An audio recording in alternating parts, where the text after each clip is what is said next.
Hello, everyone, and welcome to Friends of the Force, a Star Wars podcast. I'm your host, Brad. And I'm your host, Sarah. And on this week's episode, we are talking all things Star Wars, Visions, Ronin, with special guest, the author themselves, Emma Candon.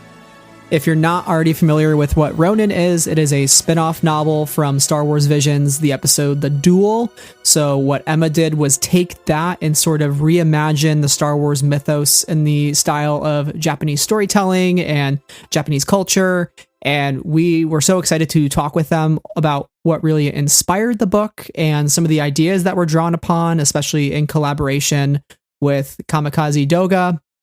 So there's a lot of stuff that we are just so excited to share with all of you this week to kick off our first official episode about Ronin. Yes, you'll be able to catch our review on Ronin shortly after this episode airs. But in the meantime, you get to enjoy the next 45 minutes or so of this awesome interview. I don't mean to hype ourselves up. I'm here to hype Emma up because you guys, Emma is amazing. A wealth of information. It's clear that they were pulling from all over Japanese culture. And I couldn't believe it that this is Emma's first novel. And what a way to kick off a writing career. So it makes this episode even more special to be one of the first podcasts that they talk to. So right. I think I can't say much more without just leading us right into it, Sarah. So we hope you all enjoyed this as much as we did being a part of it. And without further ado, let's turn it over to our interview with Emma Candon. So what I told you was true, from a certain point of view. A certain point of view? Luke, you're going to find that many of the truths we cling to depend greatly on our own point of view. We are so excited to be joined by Emma Candon, who is the author of the latest Del Rey release, Ronin, a Visions novel. Emma, welcome to Friends of the Force. We're so happy to have you here. I'm happy to be here. You were some of the first people that I've been wandering around sampling podcasts here and there just because everyone's so nice and I love this fandom I've tripped into. And so your voices were some of the first I heard. I'm like, oh, they're so warm. I like them. Well, thank you. That makes us feel all warm and fuzzy inside. And it's so wonderful to have more Star Wars authors joining the fray, new voices in the mix. And the first thing I want to ask you is now that Ronin is on bookshelves and people are reading it and reacting to it, how does it feel to officially be a Star Wars author? It's made it into a hardback and people can buy it.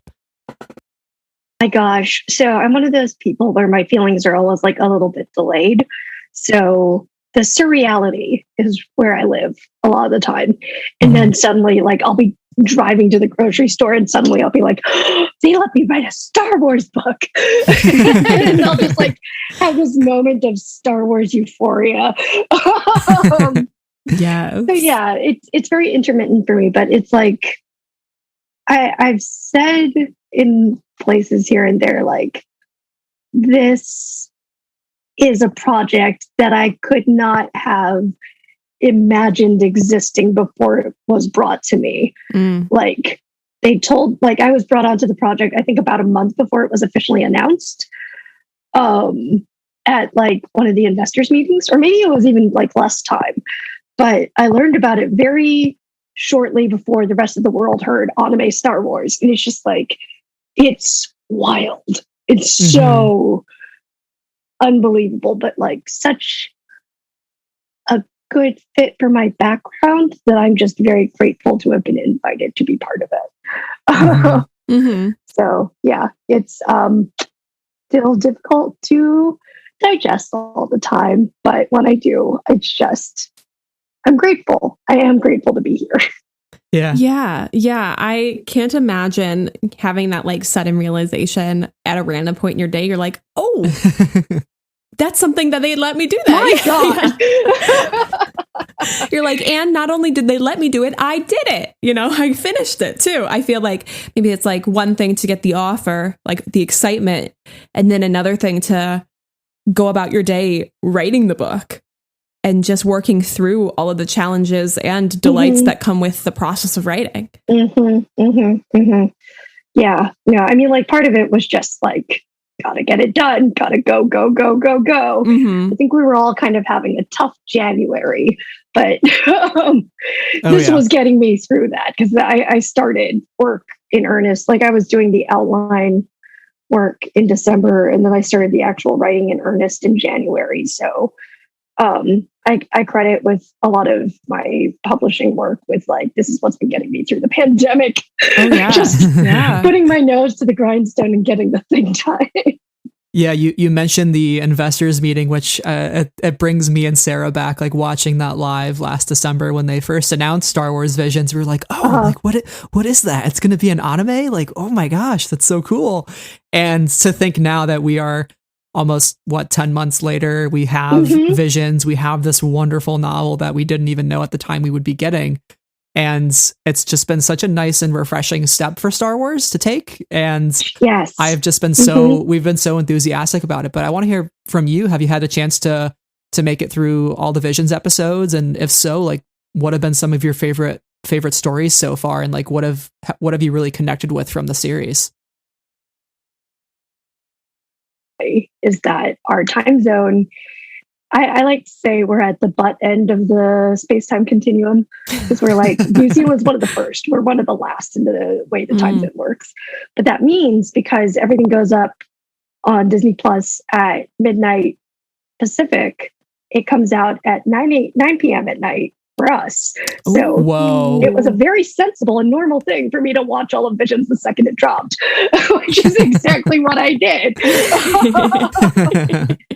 I watched the Duel with my wife, but the rest I just sat there and watched like a gremlin because she had to go to sleep.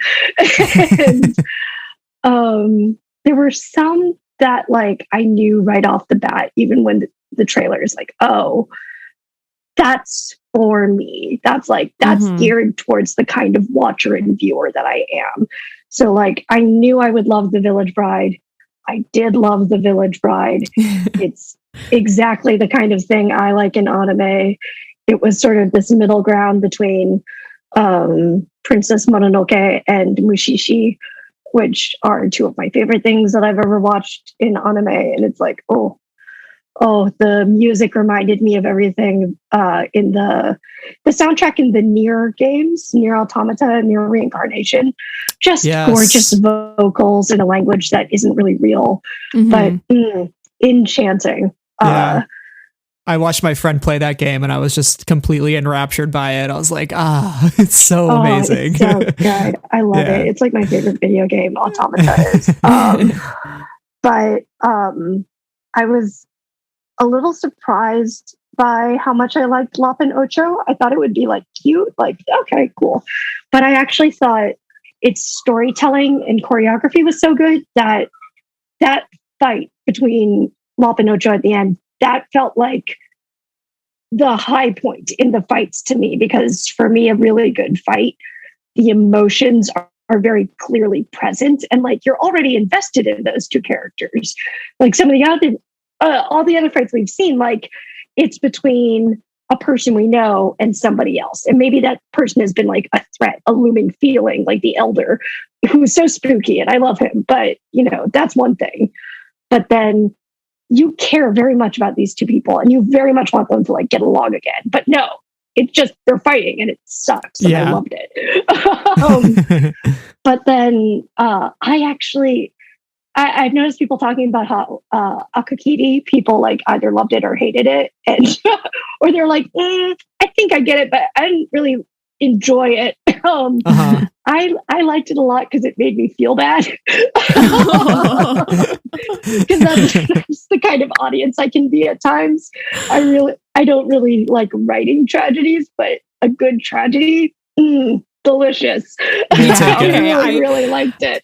I totally feel that, you know, but sometimes I can't handle it. And then other times I'm like, yes, no, tragedy is exactly what I needed in my day. Yeah. I mean, like, it's so short and so like, I don't mean sweet tonality, though, like it's very charming in ways. But I also just admired so much how they let the animation and the art do so much heavy lifting with the story, which it doesn't surprise me that this particular studio was able to do that, because they also did Keep Your Hands Off Eizouken, which I think is a modern classic, and everybody who's remotely interested in anime or who's just interested in watching people with expertise do things should watch. It's such a good meditation on the creative process, both creatively and in terms of like what it means to produce and spread a story in society.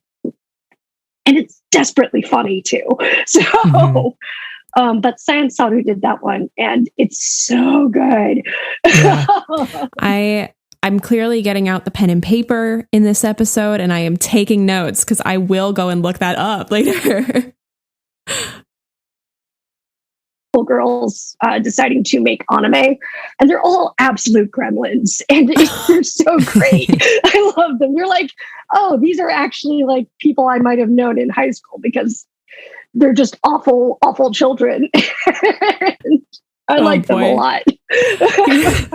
So when it comes to influences on Star Wars and also anime, like both of these things are not new. Japanese storytelling has been influencing Star Wars from the very beginning, and anime is not a new medium to tell stories. But how do you think that vision kind of changes the landscape with Star Wars storytelling? And do you feel that it elevates the potential of what Star Wars can be? Because I don't know, I was watching Tatooine Rhapsody, and I know that's one of the sillier ones, but I was like, this is so fun. Keep Star Wars weird. There's a thread I'm hoping to like put together. I accidentally deleted the original file this morning, so I have to rewrite it. But I was talking about like the way all of the different shorts sort of fit into the lineage of anime, which is like, is it a genre? Is it a medium? Theoretically, it's a medium, but it also feels kind of like a genre because it has a lot of its own sensibilities. But Tatooine Rhapsody is like extremely shonen manga. Like it's like got Naruto sports anime vibes, even though it's about music, because sometimes a sports anime can be about music. But they've all got a different place in it. But the thing that very early on was my big wild hope for what Visions does and what Ronin does is that opens Lucasfilm and Disney up to the possibility of just iterating on Star Wars. Star Wars has such a clear vibe. We all know what it is because now we've got like 3 generations who've grown up with it. And we're all very familiar with what Star Wars means, what it feels like. You can have a conversation and people will say different things, but they'll be like, yeah, no, that feels like Star Wars. So now's the perfect time to really start iterating and to have fun and to play with things. I want to see what it means to like Arab Star Wars. Show me that. I want that. And like I also want more Japanese Star Wars because my God, this is so much fun. But I hope that's like my dream end game here. Yeah, I have to agree. I think this is definitely the time to really play around and explore and tell stories that they don't all have to fit so neatly into the canon. I love the canon. I can't complain about the canon. It keeps my mind straight. But like also one of like my favorite things about like this new canon is the book The Legends of Luke Skywalker by Ken Liu. Because it gives all these stories and you're like, are they true? Are they not? And it's kind of playing with the text of it all and playing with the texture of what makes up Star Wars. And it still feels like Star Wars, but it doesn't have to be exactly the same as what we know. Yes. And so stuff like that, I think, is really so exciting. And that's part of the reason why I love both Visions and the novel. Glad you liked it. I think recently on Twitter you had an exchange with Alexander Freed, which was he wrote a fascinating thread and you replied to it. And I love what you said about how Star Wars is a modern mythology and to treat it as such is so precious. And I think that's like such a good point to make because when we do treat it as just like this text to like derive new stories from and to be inspired by, like that is when it gets really exciting. And I'm excited to see like maybe if we do kind of make the idea of like canon, non-canon more malleable. Like personally, I don't really care. I just want like good stories, and that to me is important than fitting into any specific mold. So like what was it like writing Ronin to have that sort of freedom to tell the story that you wanted to tell? And like, I'm curious too, like, what does that look like? Is there a balance where you try to adhere to some sort of familiarity within Star Wars, as well as like, really think outside the box and like just tell your story, your Star Wars story? So what's interesting is that like the current extended canon is patchy in different ways, because I've probably consumed more of Legends because it was what I grew up on, but it was a very long time ago and I've not revisited any of it. And I'm still playing catch up with a lot of the modern stuff, which I love in entirely new ways. And it's like, it just feels so cool because like as an adult, it's like Star Wars has room for me to exist in it in a different way than it did when I was a kid. So I absolutely adore it. But consequently, I'm very grateful that they didn't ask me to write a canon story, because I would have had to do a lot of research. I was already on Wikipedia every once in a while going like, all right, you're an old person. Where do you get your news? Are there radios in Star Wars? I will be clear though, Wikipedia is everybody's friend. It is not a bad thing to go on Wikipedia. Yeah, no, I have a list of questions that I asked them, like, tell me about birds, Wikipedia. But yeah, so like it was very, very freeing, especially because it was made very clear to me early on, we're not going to be talking about this as like part of the history of Star Wars, because we don't want to have to do all that legwork of like going, well, where in the history does it fit as a niche?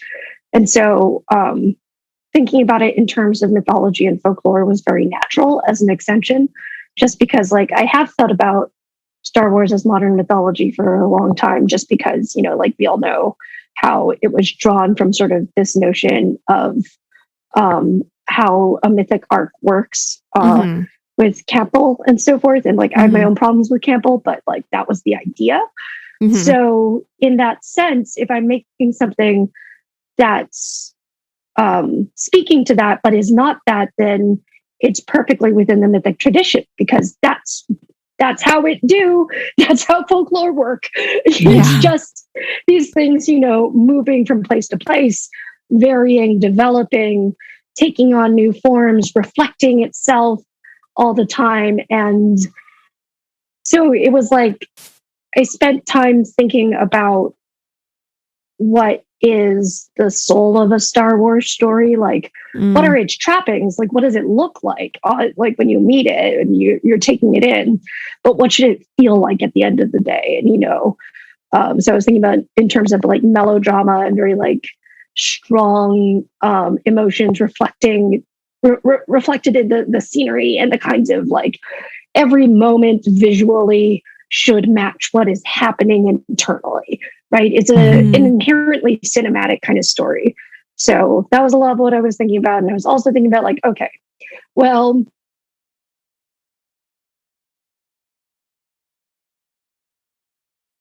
on a happy note, but you can say it ends on a hopeful one. So like every Star Wars story ends with that sort of like transcendent sense of hope. So like that was the thing I knew I had to aim for. And then part of it was just like the way I tend to write. I like to put characters through the ringer. So I knew it was going to get like kind of grim before you got there. But, yeah. And sometimes, I don't know, there's just so much room to play when you are confines of canon. And I think like I'm not really a fanfic writer. I don't really much live in fandom spaces. Like my friends are always fanfic writers or have their origins in fanfics.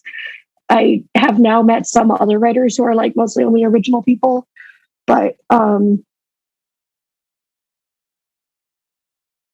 I ever wrote was an AU that was so complexly an AU. It was like, I could file the serial numbers off of that one any day.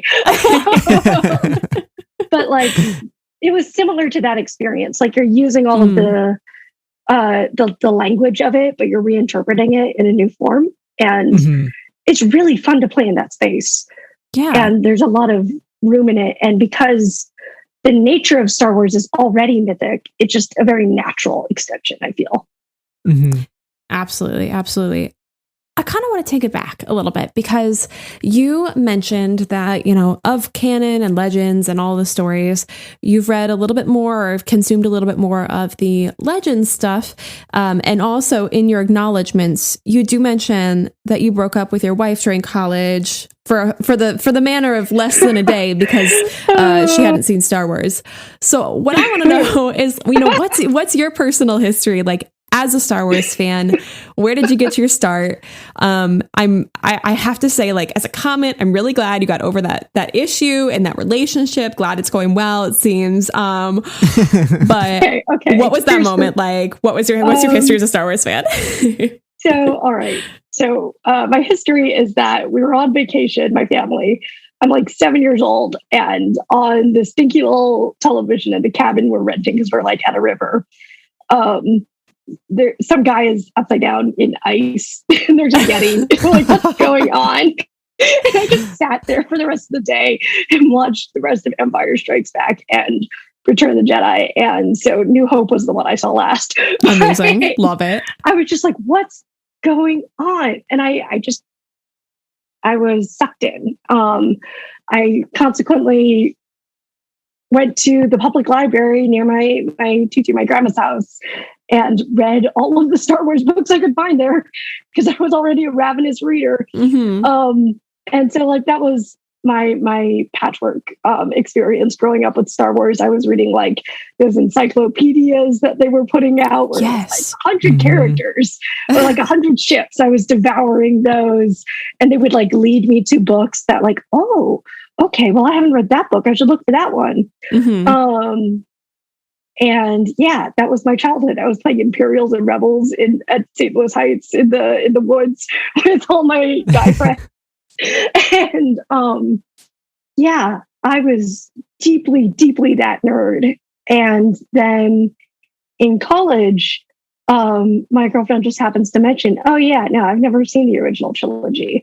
And I was like, what are you talking about? And she had seen The Phantom Menace and not been very impressed. And then seen part of Attack of the Clones and been like, no.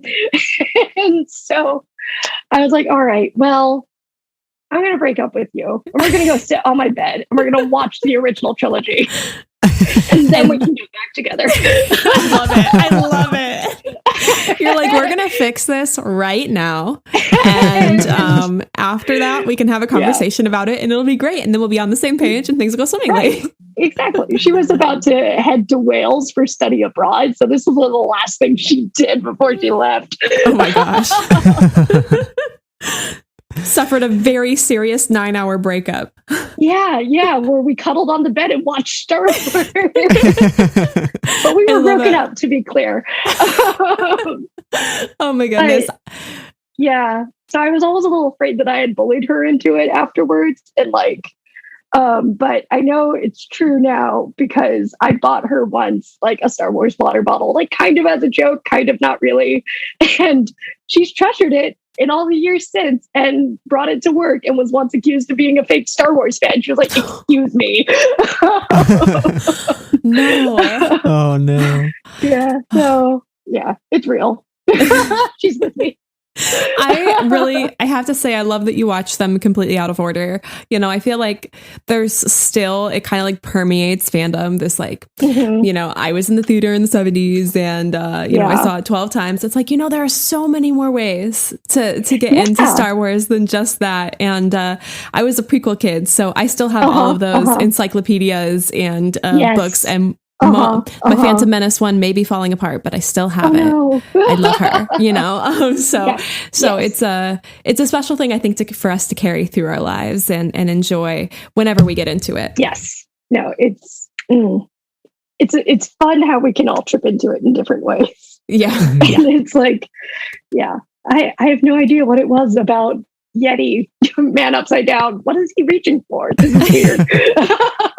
It's so fascinating to hear, like, you know, every author's story, and like how you were once a fan and you continue to be a fan, but now you get to kind of leave your mark in that world, in that galaxy. So thinking about like the things that inspire you within Star Wars, you spoke a little bit to it about how you really think hope is important to include in your stories, even though you like to go to some dark places and some tough places with your characters. And I think Ronin especially is like a character study more so than like a pew pew bang bang book, which, I mean, like, I love pew pews in Star Wars, but give me that like really introspective character journey where we see like where the character's from and where they're going. And I think that's what's really enticing about this story. But like, what's it like to build that character, the character of Ronin, beyond, you know, what we saw in the Duel, and to expand on that and to like expand on the galaxy? Like, how do you even approach that sort of world building and character building?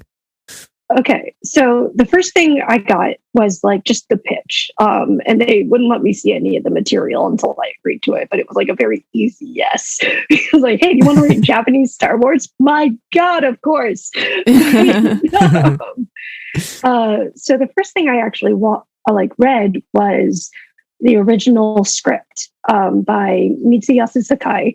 He's on Twitter, so you can follow him. He mostly tweets in Japanese, but sometimes in English. And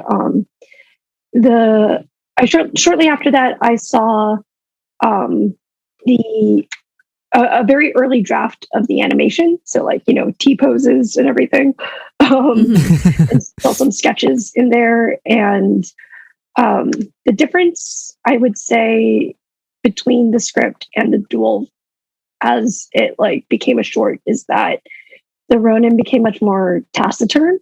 He's not as like, he's snarking a lot more in that original script. And I took that character, like there are some lines from that script that are in the book because I was like, this is very good. This is a very telling moment of like who he is and like what kind of person he is. And I got to do a little more of like, he knows how to crack a joke because he's got that voice in his head who's also being snide to him. And but yeah, so like those were the first two things I had, and I was pitching things to myself about like, what if you could do anything in this Star Wars, what do you want? And so like one of the early things I landed on that was like, oh my God, I don't even know what this means, but I have to have it, was Kitsune Jedi. Like, I don't have any idea what that means, but I gotta have it. And then like I really wanted to do like Benkei, who's this warrior monk who Japan has like this sort of folkloric history where people in history have like these folkloric vibes, and it's really hard to analogize that to the way we do things in like the US, where it'd be a little more like if Abraham Lincoln Vampire Hunter were a little more part of our history. Okay. Rather than a joke we had made. So, you know, like these epic stories about these swordsmen, and they are real, but like the story about Benkei is that he was a warrior monk who was like, samurai suck. I'm going to beat up and kill a bunch of them and take their swords. And he did that 999 times. And then he meets one guy who's like, no, you're worth it. I'm going to follow you. I'm going to be your retainer for the rest of my life. And I was like, man, what does Benkei mean in Star Wars? That's very exciting to me. I need him. He didn't quite make it onto the page. So I think when I was thinking about it the other day, I realized Chie is basically in the same mold. So like, okay, yeah, I got there. But so yeah, it was like this crossover between the folklore, which is a little more of my background and the stuff that I've studied, along with like post-war pop culture in Japan, and also my family's own history of like diaspora and internment. And then over on the Duel side of things, they were bringing everything from like jidaigeki and period pieces. And so that post-war education and research I'd done was really useful, because the thing about jidaigeki is they're like about a certain era, but you also have to think about the era during which they were made. because the era they're about is like the shogunate for the most part. Like the emperor is kind of a figurehead, the shogunate, the warlords are the ones who are like really kind of in charge, them and their samurai. And you can see how that's like fed into the way that I structured the socio-political world of Ronin. Was based on like, this is the kind of story that Jidaigeki like to tell. But they're being told in an era that's post-shogunate, post-emperor, post-war. And Japan is having a lot of angst about war and authority and power, because Japan is at that time also effectively a colony and all but named for the US, right? And Japan has also committed a lot of atrocities recently during World War II. And some people are trying to reckon with that. Some people are trying to sweep it under the rug. And that is the context in which you get these movies about samurai who are men who are beholden to a moral code and who love that moral code, both because of its morality and probably a little bit because, you know, it endows them with purpose and meaning and authority, so long as they protect the authority above them. But Jidaigeki really likes to put that man in a position where he realizes he's done something very, very bad that just doesn't fit with his sense of who he should be, even though he's done it in the name of upholding that code. Like maybe his lord told him to kill some villagers. And so he was like, I obey my lord. I killed the villagers. Oh, shit. And like, that's the kind of thing that Jidaigeki loves. They love a tortured samurai because there's that tension of like the loyalty to the code and the friction with, maybe that's not always right. Maybe I do bad things in the name of this thing that I think is good, and which can be good because maybe sometimes I protect people, but also maybe sometimes I'm a jerk with a sword. So like that was where I was drawing a lot of Ronin from, because that was the material I had been given by the studio. And so all of the successive notes that came from them, of which there were not a ton, but a handful, but they were all extremely in step with all those genre trappings. So they slotted very easily into everything else I had built. And yeah, does that answer the question? Yeah, absolutely. I mean, it's really interesting to hear about that process and like, you know, what materials that you did receive and like what really inspired the story, because I think Ronin's story is something that feels very quintessentially Star Wars, because I feel like, as you mentioned, you know, this idea of who does he serve and who does he want to serve, and trying to run from the ghosts and the demons of his past, both whether it be like in his head or maybe quite literally in physical form. And I feel like that is, you know, connecting to all different parts of Star Wars. It's very easy for me to think of a character like Obi-Wan, for instance, right? Who renounces like the Jedi Order in some fashion because he goes into exile to watch over this boy, and he has demons that he carries with him. And part of me hopes that's what the Kenobi series is. You know, you talk about tragedy in Star Wars. Listen, and like Sarah mentioned it, I'm like, I just want Kenobi, like, he's just in his hut for like 6 episodes being super sad and like hating himself. And I'm like, I would watch that so hard. Like, I don't even need cameos or anything. I just need sad boy Obi-Wan. But like, I think when Star Wars paints these really complex characters who are dealing with a lot of turmoil from their past, like that's when it's at its best. Like not when they're necessarily being the heroes and like saving the day, but like when they're going through some shit and they're really struggling with it. And I think Ronin is like one of those sorts of new memorable characters that I can think on now. A joke people might hear me make, and I haven't said this on Twitter yet because we're recording it earlier, but one of the first ways I used in my head to like characterize how to write this guy was if Anakin Skywalker pulled an Obi-Wan Kenobi, where he like did the bad thing and went, I gotta leave.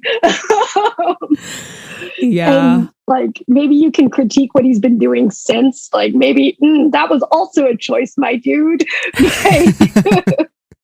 he hasn't really had his moment of I gotta reckon with myself, because that's the book, right? Yeah, exactly.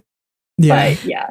I will say, speaking of Obi-Wan and Anakin, I did notice, I think, a little Easter egg somewhere in there about those two characters in regards to a demons and a knight who let his brother strike him down. So I really appreciated that little nod. I read it and I was like, oh my gosh. And so I think that's some of the brilliance of this book, where you're getting that creative freedom to not adhere to Star Wars, but like there's little plants in there throughout that you're like, oh, Leonardo DiCaprio like pointing at the TV. That meme. That was me. Meanwhile, I completely missed the Leonardo DiCaprio train, and then Brad texted me, and then I was pointing at the TV myself. I was like, how did I miss this? But I did highlight that whole passage. I was like, oh, very fascinating, very interesting. Want to talk about this later. And then I just completely missed it. Because sometimes that happens. I was just in the mood. I was just in the mood of the moment. Hooray. There was something in the book that I do want to ask about, if we may. One of my favorite things in all of Star Wars is different interpretations of the Force and different ways of looking at the Force, different ways of feeling the Force and seeing it. And we're getting a lot of that in the High Republic, which is great, which has been feeding me single-handedly. But now we have this, where you describe like the Force very visually as a white flare in a black current. I love it, firstly. But this is so visual and so fluid as well. How did you land on using this particular stylization of the Force compared to the ways it's been previously referred to or talked about or envisioned? And what do you see when you talk about the Force like this? Okay. So this is very in line with like a lot of what Visions, or at least this particular project, is, because it's so linked to, the Jidaigeki and the period pieces, and it's like pulling Star Wars very much purposefully closer to that lineage. So similarly, when it came to the Force, I was like, all right, so I'm going to draw this a little closer to that the lineage from which it came as well, in no small part because, like, the dark side, light side stuff that we all get to debate about endlessly because they're a little ambiguous. It just, the vibes don't make sense in a Japanese story in the same way, I feel. Because, like, it's a little too much like there is a natural thing and it is naturally evil. Like, there's things that are natural and, like, not good for you because it's dead and it shouldn't therefore be here. It should go back to where the dead things are. But it's very much not in the same vein as, like, the way that the Force is sort of interpreted in, like, almost this Zarathustra spoke. There are elemental evil and elemental good thing that's permeating a lot of Star Wars canon. And so we all kind of know the Force is chi, right? Like, that's the origin. Chi is very closely connected to Taoism, and in Taoism, chi is also very colored by yin and yang, right? Yes. So that's just what it is. The black current, yin, darkness, the moon, flow, the white flare, the sun, brightness, energy. That's just what it was. So it was also like figuring out, all right, the white flare is very physical. It's also very within yourself. It's when you do things with your body. And the black current is sort of like when you are moving the world and you are extending it into other things. So, like, all the Jedi mind control, that's the black current. But, like, all the cool shit you can do with your body, like, I've just jumped 2 stories, that's the white flare. But, like, that was the basic logic I was working with. I love it. I love it. And it's so interesting when it's on the page because a lot of the world, you're describing, but also I think we're getting to imprint a lot of the world just because of how it's written and talking a lot about the characters and their placement.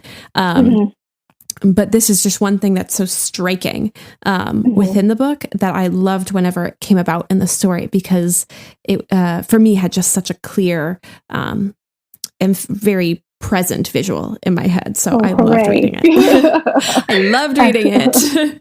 Hooray. I'm just smiling. Thank you. One other thing I'd love to mention too is besides Ronin, I mean, there's just such an assortment of characters in this book that are really fun. I think the Traveler is somebody that jumps out to me as being so pivotal to the story. And you know, Traveler is also non-binary, so it's really great to see how like Star Wars publishing has been leading the charge with a lot of new characters and being more like representative of the world that we live in, you know, because that's important for readers to see themselves in a galaxy far, far away. But I'd love to hear like your process and creating that character. And I don't know why, like my mind jumped to the Witcher character. I'm trying to think of what's his face. Brad, you have to know there is a point in the manuscript where one of the comments that Tom left me right in the beginning when the Traveler is like, well, I'm your friend now. It's just that scene in The Witcher where Yasir's like, hello. Yeah. I was just death and destiny. I was like, oh my God, what have I done? I was just waiting for them to start singing Toss a Coin to Your Ronin. Toss a coin to your Ronin. Oh my God. But yeah, can you walk us through just what it was like to create that character? Yeah. Okay. So when I said Kitsune Jedi way in the beginning, like if you've read more than 5 chapters, you know something's up with them. And I think it's pretty clear that like if I'm writing a character, the character they gave me, the Ronin is a Sith who clearly has problems with other Sith. So he has some trouble with what it means to be Sith. So I knew very early on that I was going to need a character who was his mirror for the Jedi. And I pitched myself a couple different things for what that would be, like whether it would be a young Jedi who was pursuing him, you know, like this new threat who begins to question what's going on with the Jedi and whether they truly believe in it. But I landed on this person who's like, we don't really know what's up with them. We have suspicions about who they are or what they might have been or whether they still are. And it's very, you know, confusing. And part of that is because they were what I was thinking of when I was like, all right, Kitsune Jedi is like almost an oxymoron. It almost doesn't make sense because a Jedi is upright. They have a very strong sense of morality and giving to the people that they are charged with the protection of. And a Kitsune is a trickster. But also in Japanese culture, Kitsune have a little bit more of, or they can be more benevolent than they often are in like Chinese and Korean literature, where the gumiho in Korean and the hulijing in, I'm not pronouncing that correctly, in Chinese, where it's almost always like this malicious spirit, this seductress, this tempter, this person who can possess. And they do have that in Japan, but they also have Inari, who is a Shinto deity who's associated with the harvest and with luck and like with fortune in regards to that. So having a character associated very clearly with Kitsune energy is like, all right, you don't know what's up with this person. You can't really trust them. What's going on? Are they a friend or a foe? And I really needed that. And it also made sense to me to have them be non-binary right off the bat because Kitsune are shapeshifters and they can present as one gender or another. And the same Kitsune can shift between those two. So like in my personal headcanon, I didn't have room to do anything with this. It just didn't make sense in the story. Like my belief is that the Traveler is like also their gender is not like a thing that is the norm in their culture. Like they went, oh no, this is more what's correct for me. I don't know if that was a struggle or not, but I know it's non-normative, but that was just, it fit into their character. It was correct for them to be the kind of person who's in the system and going, I don't know. But yeah, that, and also I'm a sucker for a performer. It's very easy for me to write someone who's just talking their weight into or out of a problem. And I just enjoy it. And I was like, okay, yay, I've given myself a treat. The wonderful thing about the Traveler, especially right in the beginning of the book, is just how them and the Ronin just keep poking at each other, like poking a little more to figure out more about their past. And we obviously learn more as we go through the book, but it's those initial conversations between the two of them are some of my favorite aspects of the book, and just like almost like peeling back the onion, you know, of these two, and as they discover more about one another. Yeah, I immediately thought of this book is an onion. It has layers. Which it is not the meme that should have popped in my head, but it did. And but it's true. There's a lot going on here. So I guess like kind of wrapping it up or thinking about that, what has this novel meant to you as a Star Wars fan and also professionally as a writer? And, you know, it being on shelves next to all the awesome other Star Wars books that are out there. It's wild because this is my debut. Yes. And less than a year ago, they were like, hey, you want to write a Star Wars book? And I said, yes. And they're like, you're going to have to do it real quick. And I said, okay. It's so deeply funny. I was just saying, it's crazy to think about the how fast the turnaround times specifically are within the Star Wars realm. I know, you know, publishing can take years for, you know, other traditionally published book. I'm a bookseller, so I can kind of see some of that from announcement, Publishers Weekly announcement to, you know, it being on the shelf. But the Star Wars turnaround times, I cannot imagine what it is like. I mean, like, thank God we were in a pandemic and I had a lot of nervous energy to like get through. Sure. Yeah. But it's good in the sense that my anxiety often builds out of unknowns. So I've had to rip off the Band-Aid real quick in a real big way. Because I had sold my debut book to Tor.com a month before I got this job. Oh my gosh. So I was like, it's fine. I have until 2023 to get used to this. Yeah, the end of 2020 came through in a big way for me. Yeah. It's like, psych. Yeah, it's fine. You'll get through it. And it's so special. I forget if I said, like, this is a project that just, I could not have imagined it. Like, they had to tell me it was real before I went, oh, whoa. And the implications had to sink in over time. Like, the funny story is I very much did write parts of the Archive Undying to be like, this is your thesis statement for why one day they should let you write a Star Wars book. Oh my goodness. And apparently the first chapter works. So when you were offered to write this book, you know, had they read, the Star Wars team read part of the manuscript for the Archive Undying, or did they ask you based on other work? My understanding is they got the first chapter of that, which is around 5,000-6,000 words. But that was my only available work. I had not done anything anywhere else. I'm not a short story writer. I don't have prior publishing experience. So again, it was wild.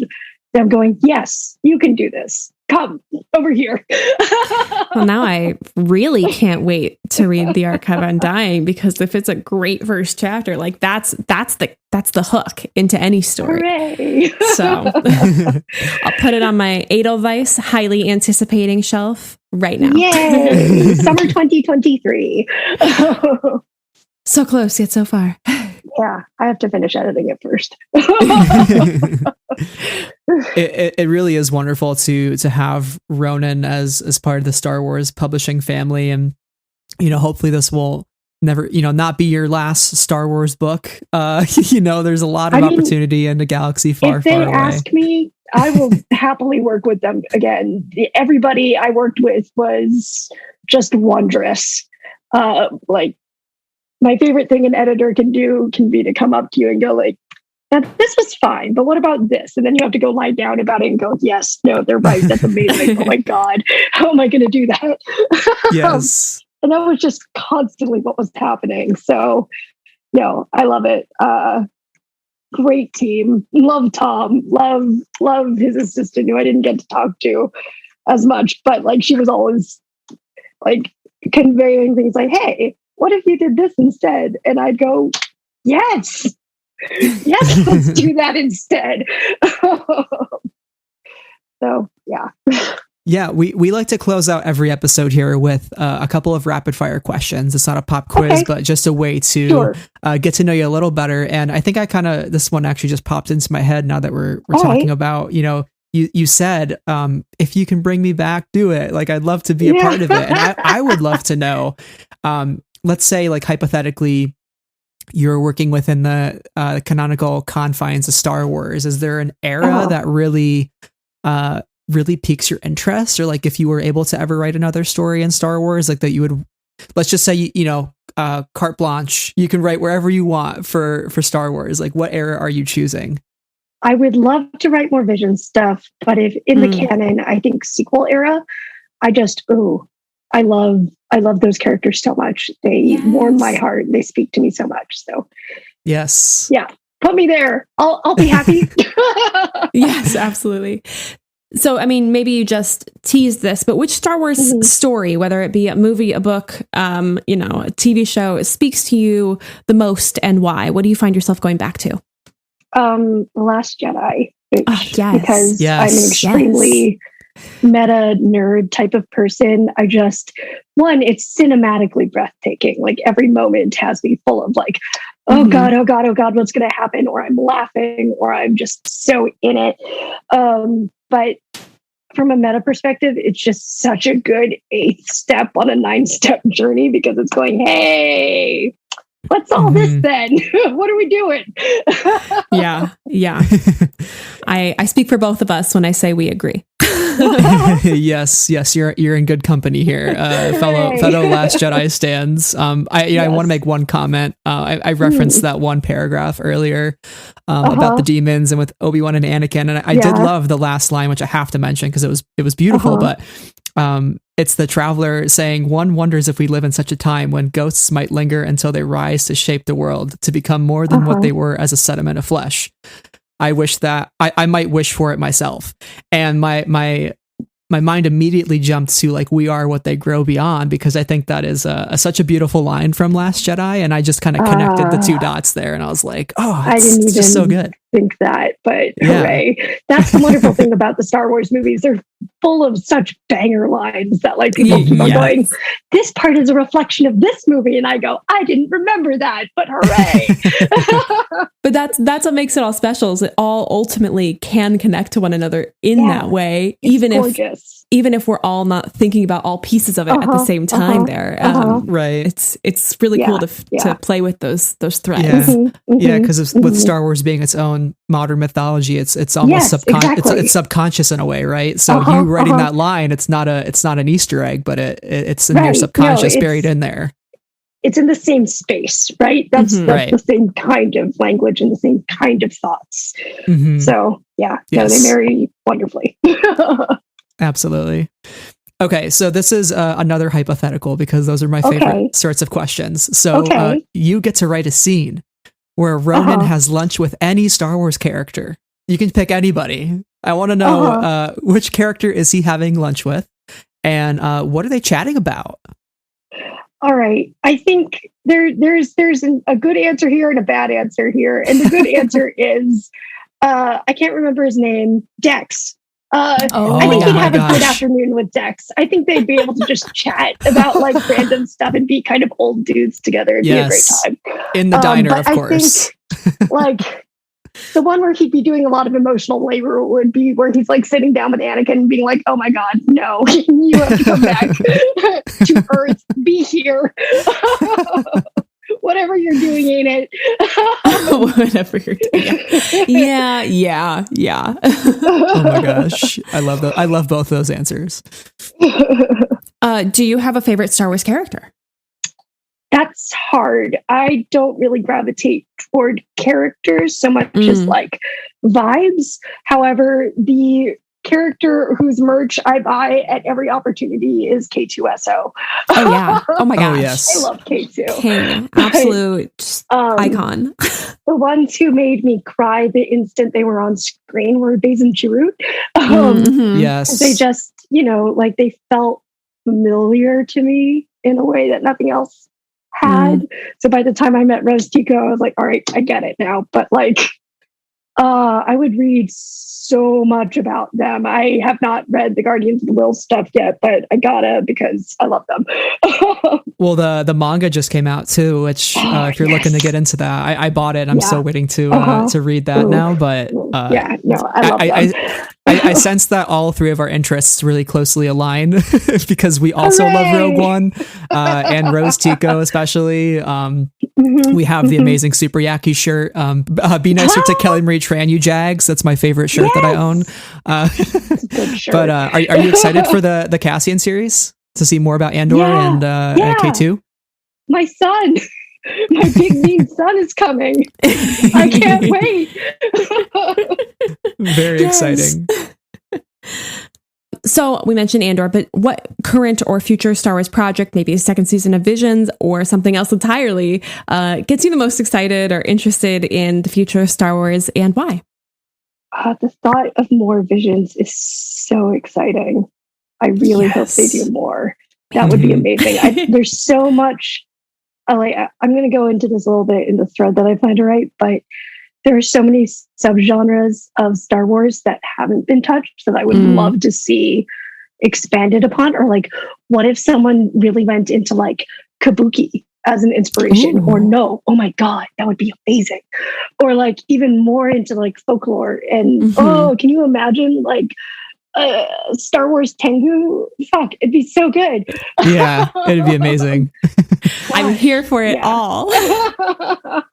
So, but I'm also really looking forward to the Obi-Wan series because I love him. Yes. He's so sad. It's great. He better be angsty. Oh yeah, absolutely. The day we get that first promo image sassy of him. Ooh, yes. we're gonna, the Twitter will be feral. seeing the beard and the scraggly old man. Oh gosh, can't wait. Give it to me. Okay.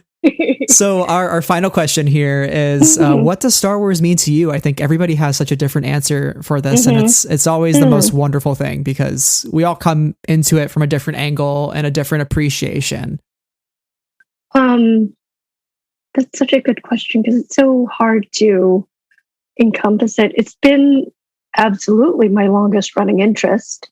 The degree to which I'm involved with it has grown and faded over time. Just, life gets in the way or you start doing other things.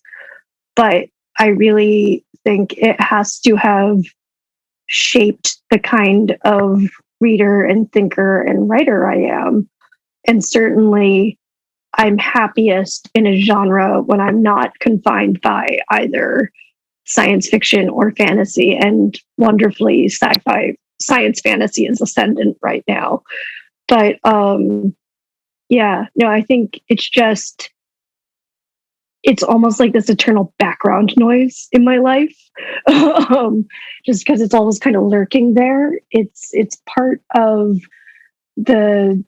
my creative DNA, I think, inextricably, probably. And in a lot of ways I can't really identify because that kind of thing just sinks into you and pervades.